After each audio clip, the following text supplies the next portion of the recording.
There are shows with psychics. And there are shows with doctors. But there's no show like The Psychic and the Doc. Your practical paranormal power unleashed. This show synthesizes the talents of world-class medium Mark Anthony, the psychic lawyer, psychic explorer, and street smart spiritualist, behavioral psychologist, Dr. Pat Baccili. All subjects are on the table and no topic is taboo.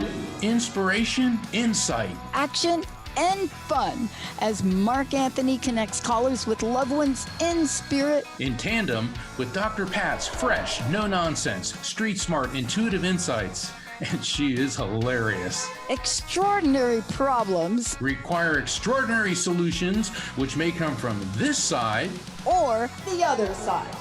This is The Psychic and the Doc, and it starts now.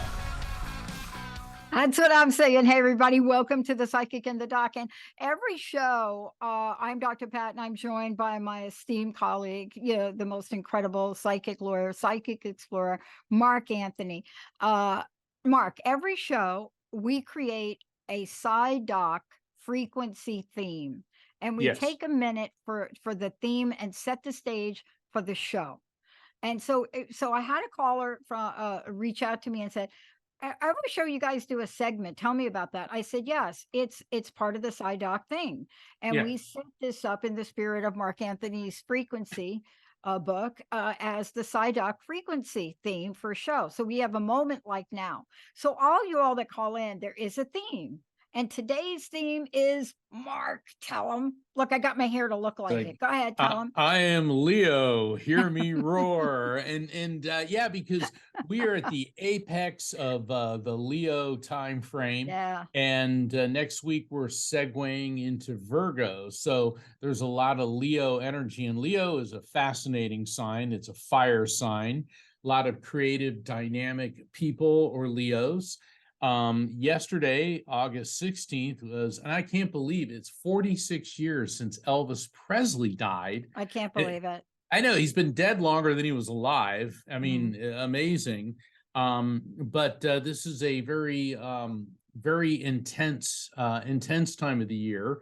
And so Leo, this is find that inner lion. You don't have to be a Leo to do it. We all have that inner lion, inner power. And that doesn't mean you have to go around screaming and yelling and all that, but you got to find that power. And you know what, Dr. Pat, I saw an incredible movie over the weekend. It's a Beautiful Day in the Neighborhood.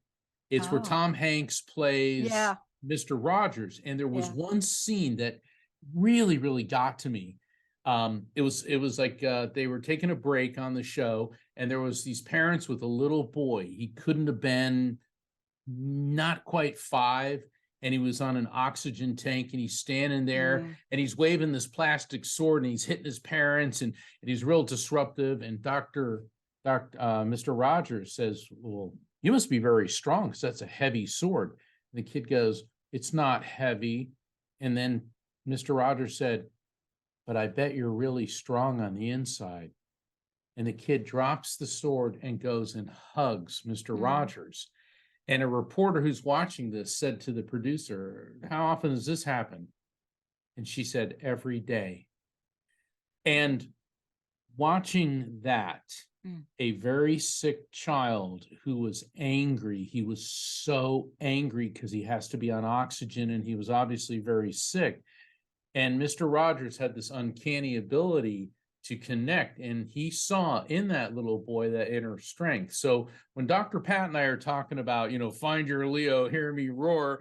I mean, some people are kind of, look, Dr. Pat and I have probably never been accused of being introverts. Okay, that's kind of not an art thing, but you don't have to be an introvert to be strong. I mean, an extrovert to be strong. And you don't have to be an extrovert to make yourself known. Yeah. And I'm so glad you brought that up. There is so much confusion on introvert and extrovert. And I think we should do a show on that as we move into December, especially, because there is confusion on that. But the thing I love about what you said, and you really nailed it, because that energy is strong and dynamic. They are strong and dynamic personalities. They have so many likable traits. There's so much about them. They're positive. And I was told that being a quadruple Sagittarius and a quadruple Capricorn, that I'm supposed to have Leos as my best signs, but my Capricorn kind of gets in the middle of that and says, "Oh, no, you're not going to have that much fun." And what Capricorn will do, they'll take the fun out of being a Sagittarius. But part of what we're talking about today is really this enormous spiritual power Yeah. that Leos have. And whether you're a fan of Elton John and Lion King, you get the nature of that, don't you? You Oh, get that nature. yeah. Yeah. Well, I'm glad you brought up Lion King. There's a perfect example. And I think it's almost a safe bet to say that most of the people listening have seen one of the versions of Lion King. And what did Simba have to learn? Okay, he had to learn to find that inner lion after being absolutely crushed, after dealing with the guilt that he was somehow responsible for the death of his father. And he goes through this whole maturation process where he finds and becomes that Leo, that strong energy. And I think that also is a very important story, a very good lesson for children, especially those who've had parents who have passed. Yeah. Now, let's do a little fun thing before we go to break and go to the phones. And this is a live call-in show, by the way. Every show that we talk about a segment like this, it's always a live call-in show, 1-800-930-2819. Now, part of the Leo, the downside of a Leo, as they want to call it, the weaknesses, is they have one gigantic weakness as it's framed. And the good news, they only have one. When you look up at the weaknesses of my signs, you're like, oh my goodness. But they have a selfish nature. I think that selfish nature is misunderstood, because Leos are very good at boundaries. They're extremely good at healthy boundaries in a lot of cases.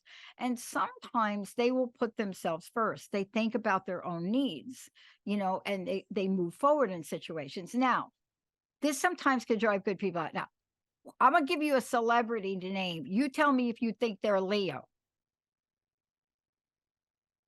Ready, Mark? Okay. Jennifer Lopez. Oh, I could see that. Definitely. Madonna. Oh, totally. Barack Obama. Really? That one surprises A me a little bit. tricky. Yeah. Arnold Schwarzenegger. I can't believe that, but it's probably true. Sandra Bullock. Okay. Whitney Houston. Oh, I definitely, yeah. And Charlize Theron. I mean, look at these. Okay, my favorite, the Jagger. Mick Jagger. Yeah. Mick, dude, 1943. You go, guys. You keep going. And it's fascinating because when you think, and Meghan Markle, right? When you think about these people, they have had to make decisions in their lives that pointed them in one direction or another. And you see, this thing that they're calling a weakness, I'm not so sure it is, and I'll tell you why. I think it's different I think it's different for men and women. But even Halle Berry, Jason Momoa, Ben Affleck, these are people that have been in the spotlight, that have made some decisions. Meghan Markle made some decisions where people have looked at that in a negative way. Jennifer Lawrence, same thing. It's fascinating. Chris Hemsworth, Mr. Thor, right? Well, and the one that preceded all of them, who broke all the rules and all the barriers, who was born on this very day in 1893, Mae West. Mae West. I mean, for those of you who haven't studied film, Mae West was sultry. She was sexy, outspoken, sarcastic. Her movies, she ad-libbed a lot and said these things which pushed the boundaries in the 30s, 40s, 50s. In fact, I think she didn't pass until like the 80s. She was quite elderly when she passed. And apparently she was living with a man like 50 years younger than her. She still had a big buff bow on her arm the whole time. And there was an interview that she did when she was in her 70s. And this is back when 70 was considered very old. Now 70 is like Yeah. the new 50. I mean, I know people in their 70s are out playing tennis and surfing and all this. Oh, yeah, yeah. And they went into her bedroom, and the reporter said, "There's a mirror above your bed." He goes, "Why?" And she said, "I still like to see how I'm doing." But I love it. And a lot of the people I mentioned, I just want to say some of them would be considered on the cusp. For example, Sandra Bullock is a July, but a Yeah, later July. And some of these others, Jennifer Lopez, July 23rd, 24th, these dates. So it changes a little bit. It's not that cut and dry. You happen to pick the day, August today, yeah, 17th. It's very pivotal for a Leo, right? yeah, We're coming into the Leo, but there's got to be some overflow. You know what I'm saying? There's a little bit of overflow. Now, in my case, being a Sagittarius on the 11th, I'm like smack dab in the middle, right? Of certain things. But for a lot of people, when you think about their dates, like Jason Momoa is more in the Leo style, right? Martha yeah, Stewart, Tony, yeah. they're more in the Leo style. All of those other people in the Leo style, but it's not that cut and dry. So when we call in, we're going to go to a short break. What we're talking about for all of you is the spirit of this. So you may hear Mark and I during these call-ins today, you may hear us kind of reference this a little bit. You may hear us do that in a way where all of you should know that it's in the spirit of fun, but put your lioness on. 1-800-930-2819. Let's take a short break. When we come back, have any of those people influenced you ever in your life, do you think? Talk to my friend Ronnie about Madonna. Let's take a short break. We'll be right back.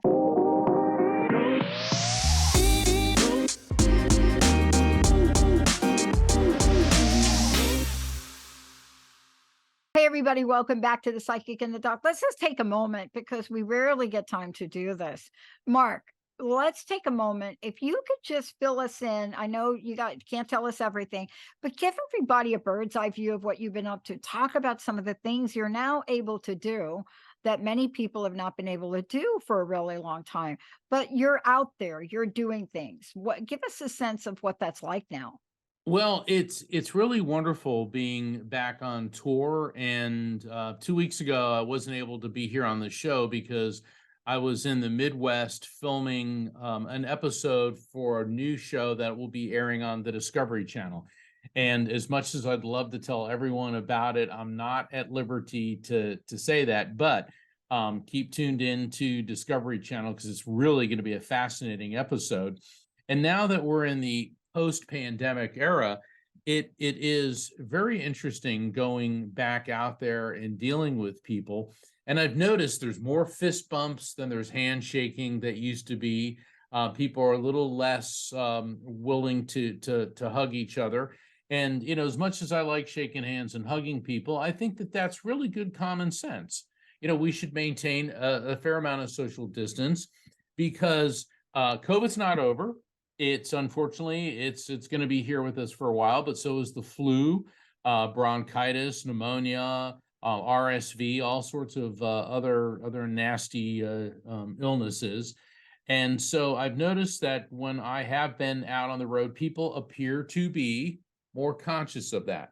Yeah. But it's been really great, and Rocky has been working with people nationwide. Looks like 2024 is going to be pretty action packed. Looks like I'll be in California, in Arizona, in Texas, in North Carolina, in Virginia, just to name a few, and Florida. So I'm definitely going to be out there beyond the lecture circuit, be talking, doing spirit communication events, and of course, most importantly, I'll be here every Thursday or most every Thursday doing the psychic and the doc. And let me tell you something, Dr. Pat.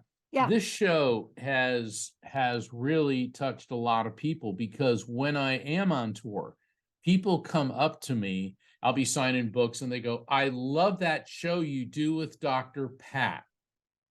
And people tell me that even though many of them haven't called in, they said what Yeah. they get out of it is really, really helpful. So thank you everyone for Yes. tuning Thank in. you. Thank you for listening. And the call-in number is 1-800-930-2819. And if you'd like to call in, Dr. Pat and I, the psychic Yeah. and the doc, are on call. And right now. Yeah, I want to go back to Leo for a minute. Okay, I threw Sure. out some celebrities, and okay, let's just throw out a few names. But let's talk about this energy, because it is an energy that a lot of people don't know enough about, but it heralds in a season. See what I'm saying?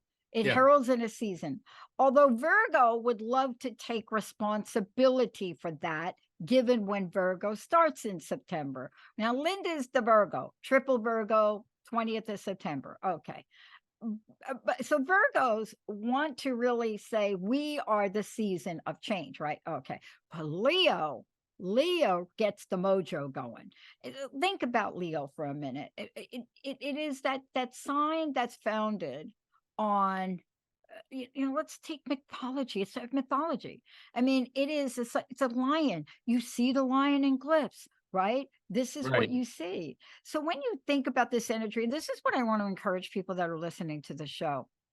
This is the time for you to roar. If you have not roared this year, like roar, like that, or the way Katy Perry does it, I don't know. If you haven't done it, and it is the time, like my friend Ava Sikowski sings about in one of my favorite songs, it is time to jump into the deep end of the pool. It is that time, because by the time we get to Virgo, you're going to have Virgo think you logically, critically help you now that you've jumped into the end of the pool. Do you know what I'm trying to say about this Greek Oh, Leon? well, certainly. And all the Leos that you mentioned, you had Madonna, Jennifer Lawrence, Jennifer Lopez, Mick Jagger, Mae West. And all of these people are very edgy, very dynamic, and all of them push the envelope. And I love that. Yeah, Leos are not, I don't want to say they're not work and play well with other people. They're the ones that are more they tend more to be the leader of the pack, I think. Yeah. So the cosmic joke that my friends say to me, this is their little joke. They're like, you are supposed to be the favorite. You're supposed to be my bud, Patty. You're supposed to be the bud. I'm the Leo, you're the Sag. Like, we're supposed to be like buddies, right? Aries, Sag, Leo, supposed to be like the buddies. And yet, that's not it. And for years, I thought long and hard about that. And you mentioned something I want to get back to. That's why we can't shove people in a box. I am a very unusual quadruple Sagittarius. I am much more like a Capricorn in person. I have scored one of the highest scores on the Myers-Briggs test as an introvert. They had me take it 4 times. They said I scored in such the mark on the normal curve, right? They said you're in such an outlier category, you've either tricked the test. So they give you 4 versions where they change up the questions 4 times. They did this in my corporate career. Took it 4 times. My boss was insane. She's like, we're going to have to take you out of that job position. I'm like, what?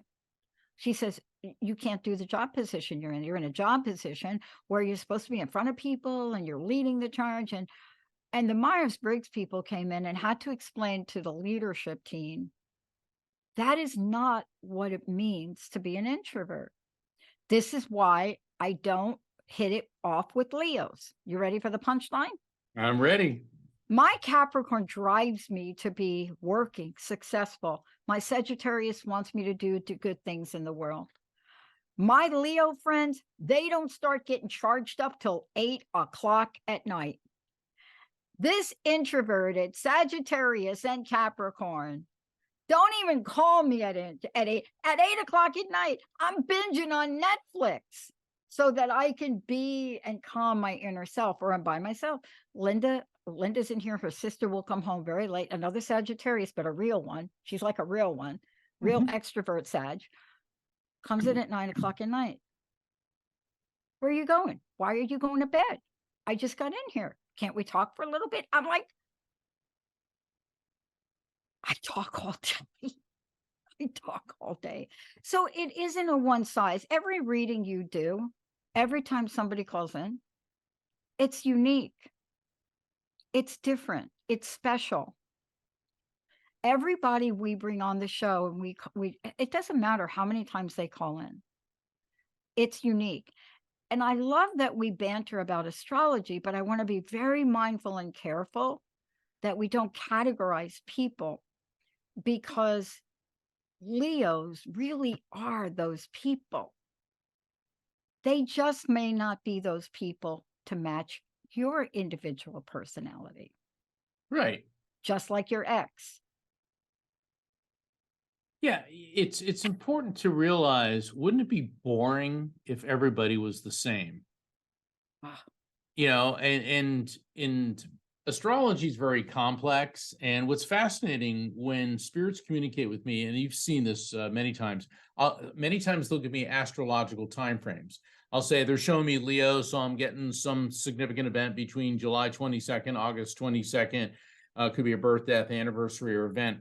And the funny thing is, while I have a basic understanding of astrology, I'm not really an astrologer, but spirits tend, when they talk about time frames, to give astrological time frames. that's right. And this is really the key for everybody, right? Because it's not, gosh, I wish it was like, do you want a glass of water or not? You want the water? Or you don't want the water? Yes or no? Right? It's not like, could you maybe give me like partial water? It's so beautiful that we have taken the human dynamic and been able to place it in ways that people can pick and choose things in life that help them understand themselves better. Do you see what I mean? Oh, certainly, certainly. Um, I have found that in when you said like everyone that calls in is different, and that's an important lesson everyone needs to understand, is we're all individuals. And even people who think that their lives don't count, don't matter, that they're not making a difference, you are, and you are special. You don't have to be a Madonna or a Whitney Houston or a Mick Mhm. Jagger or Barack Obama to make a difference. Just being you and interacting with people around you makes a difference. Yeah. And if we were all the same, we'd be like a school of fish. Same shape, same size, react to things the same way. How interesting would that be? It is really fascinating. And we're going to take a short break, but I want to leave it at this. Egypt, you got to love Egypt, right? Gold, Egypt, so much It's history. all over Mark, we back could here. do, we could do I was just going to say that. But, one of the rulers of Egypt, Tutankhamun, or Tutankhamun, however you say it, King Tut, uh, lions, gold lions, right? Gold Yes. lions. Why were they so important? What did those mythical, beautiful, golden, did anybody ever find those things? Just wondering. What, oh my gosh. What were the signs? What did they mean? So, why do we say spiritual in Leo? When we come back, we're going to dive into it, but we are taking your calls. 1-800-930-2819. Give us a shout. We'll be right back with the psychic and the doc.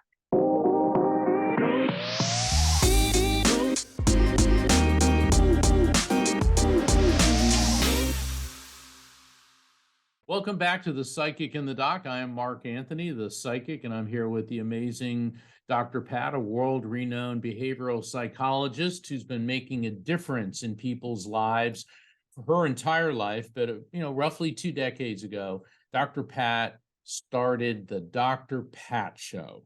And that has now grown into the Transformation Network. And we at the Transformation Network are now global. And we're not just an internet streaming shows, we're also on terrestrial radio stations worldwide. And it's an honor to work with Dr. Pat because she's been changing lives by listening and not telling people what to do, but guiding them to find their own answers. And if people would like to call in to talk to Dr. Pat or to me, please call 1-800-930-2819.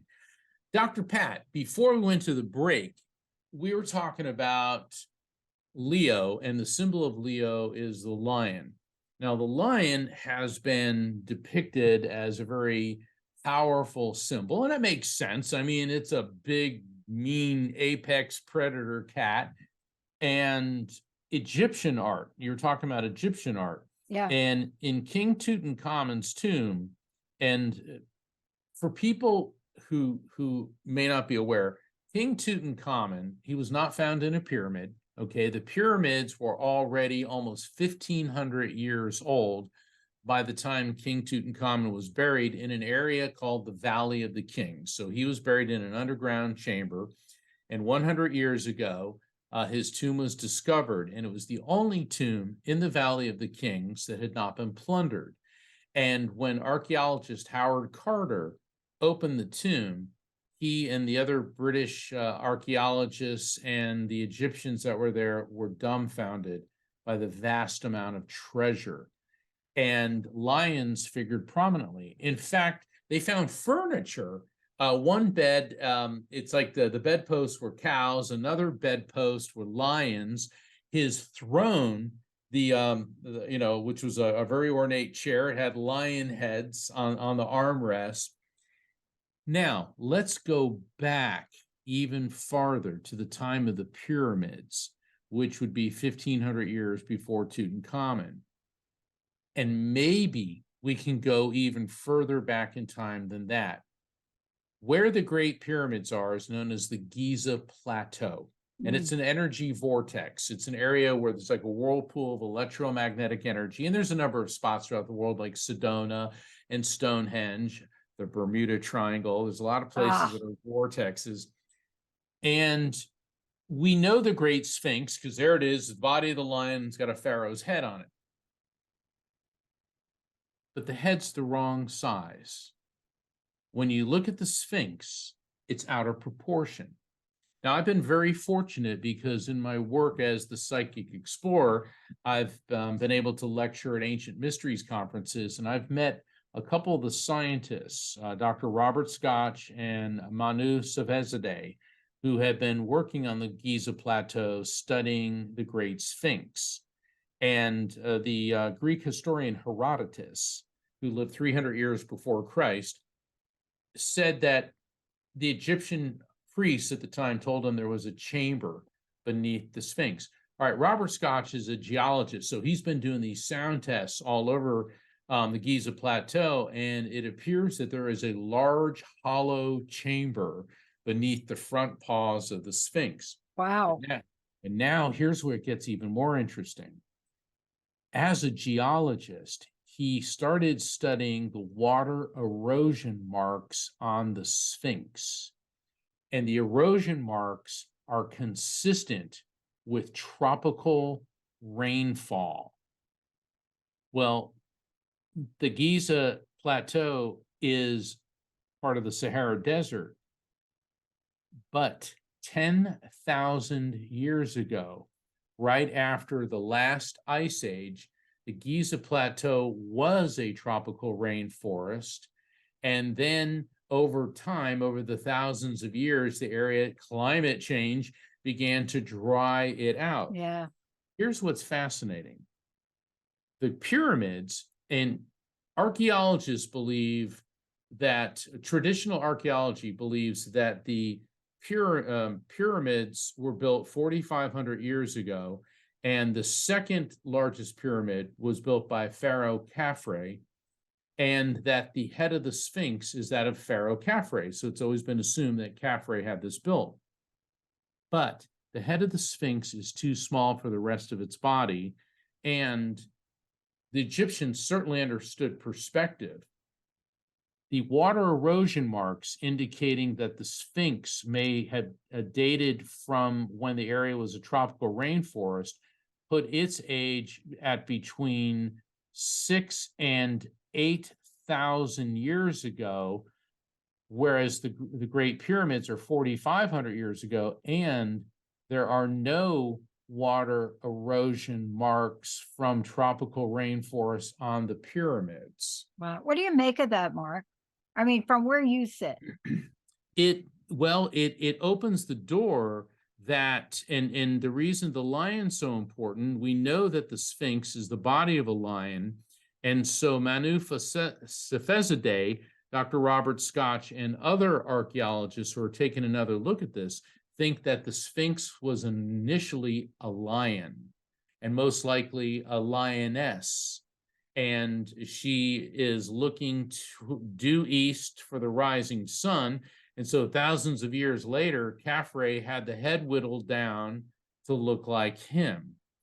What does this mean?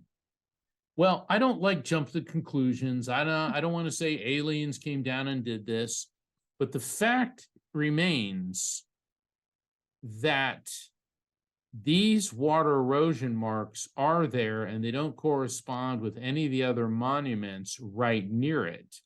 So, was there a civilization that predated the Great Pyramids, the Egyptian civilization that we know? Was it Atlantis? Was it something else? Was it some other sophisticated Egyptian civilization? That's what I make of it. Yeah. And that's part of the fun of archaeology, is there's all these cool mysteries. It's very cool. It's very cool. It's very cool. But it shows for thousands of years, lions have been given a tremendous mystical significance. I mean, building the Great Sphinx, it's an enormous statue. And whenever it was done, 4,500 or 8,000 years ago, this was a massive undertaking that required hundreds, if not thousands, of workers, organization, architectural and artistic skill that far exceeds anything from the prehistoric age. Now, we're going to take a short break, but when we come back, get ready for this. What should I call it? What would be a creature that has transcended thousands and thousands of years, maybe in thinking about it, if ever existing, that has become uber popular in 2023 and almost the entire decade before us? What is that creature that's not an astrological sign that can even top, I tell you, the lion? Let's take a short break. Mark and I will have a chat about that when we come back. We'll be right back.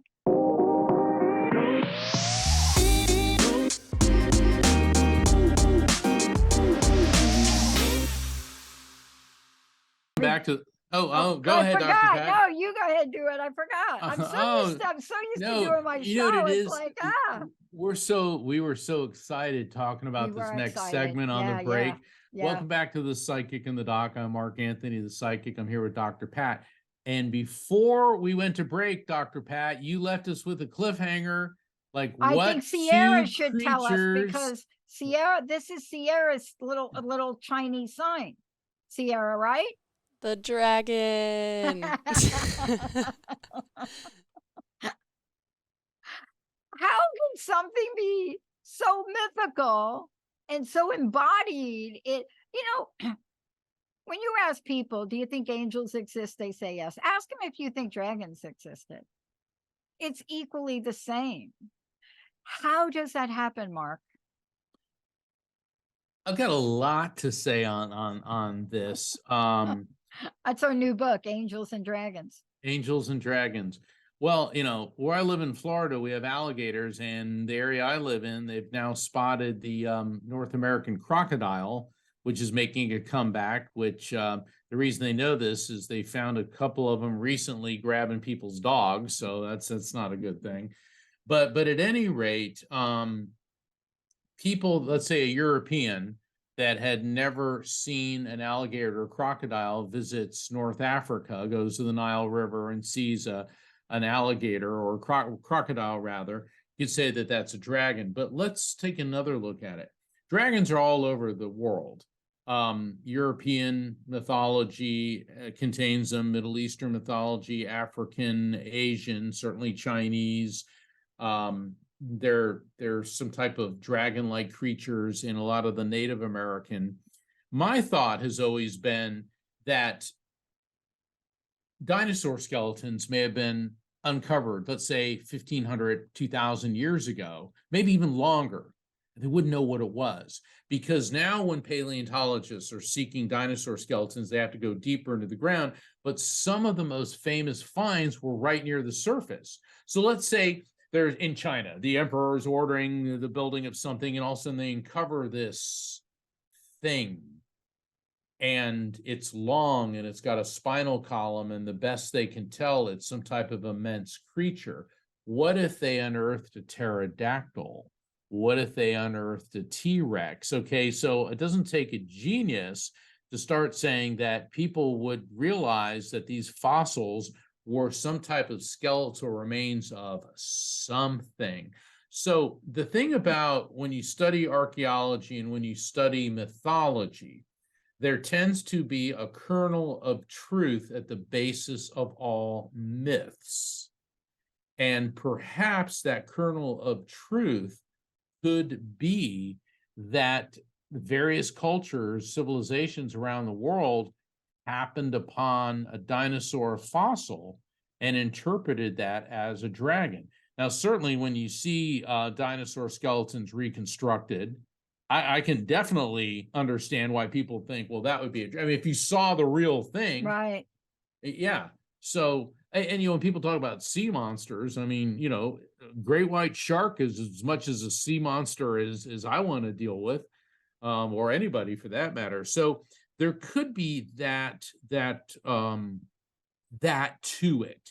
But with dragons, they're more than just fire-breathing monsters. They also have mythical and mystical and spiritual significance. Once again, the mystery of what this thing is could lead to that. That, anyway, is a hypothesis that I've been working on. I like it. The reason I bring it up is, here out of all of these non-astrological, and let me apologize, from an astrology perspective and Chinese astrology and other forms of astrology, the dragons are prevalent. But when you look for glyphs, there's only one glyph that I think in Utah, that looked at a Petrosaurus or something. And that was the image. But it's very hard to find, glyphs, symbols, dragon symbols, right? Right. And and yet almost every popular video game for the gamers out there, dragons. Almost every show you see come up, stock photos of dragons, Game of Thrones, the high point, enter the dragon. Right. Just so many things we relate to about dragons, even cartoons where dragons are your friends. What is the fascination from your perspective do you think we have with them? A lot of us depict snakes as evil. Now, dragons are powerful, but we tend to befriend them. Yes. And snakes, say I'm a fan of snakes because, let's face it, they are kind of creepy and slithery and all that. But like all creatures, they have their function and their place in nature. Nature's very well balanced until, of course, humans start getting involved and we start deciding what the balance is. Certainly in the Judeo-Christian Islamic tradition, snakes and Eve and the Garden of Eden and all that, snakes are the universal symbol of evil. But the Egyptians looked at a cobra as a symbol of the pharaoh. And on the pharaoh's headdress, the nemes, there was the crown, there was the vulture, and there was the cobra.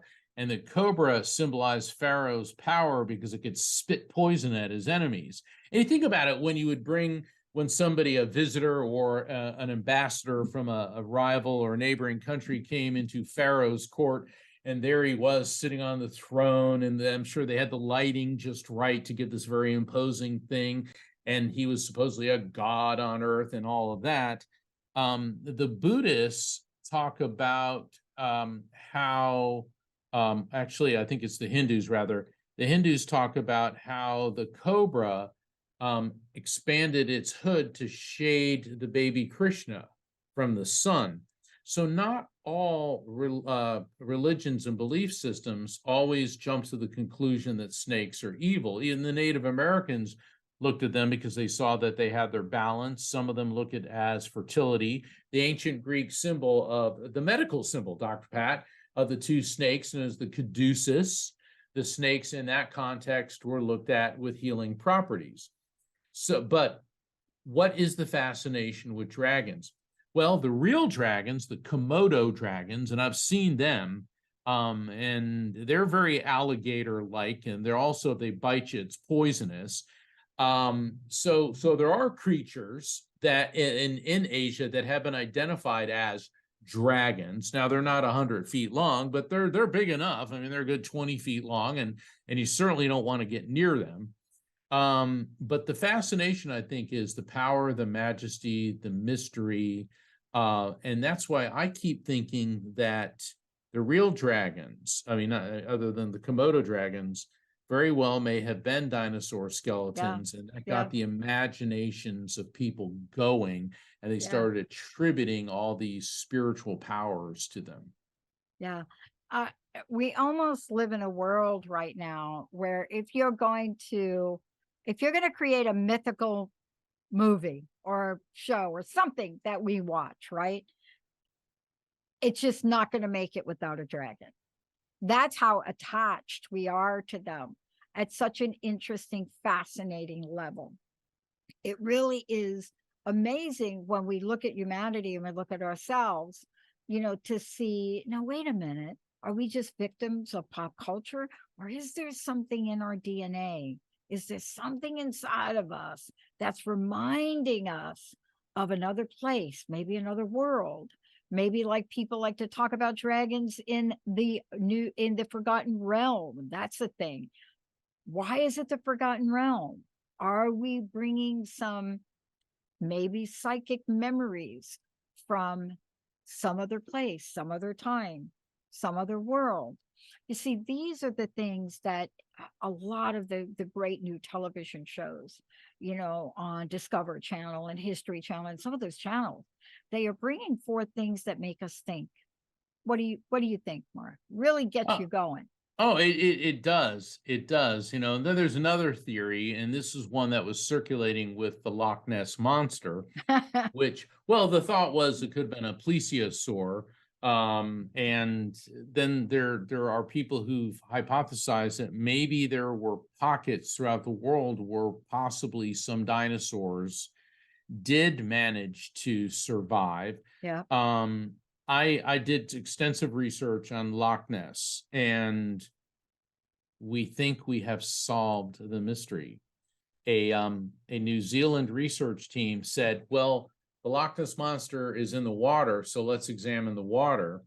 And they started testing the DNA in the water, and they found something they didn't expect, an enormous amount of eel DNA.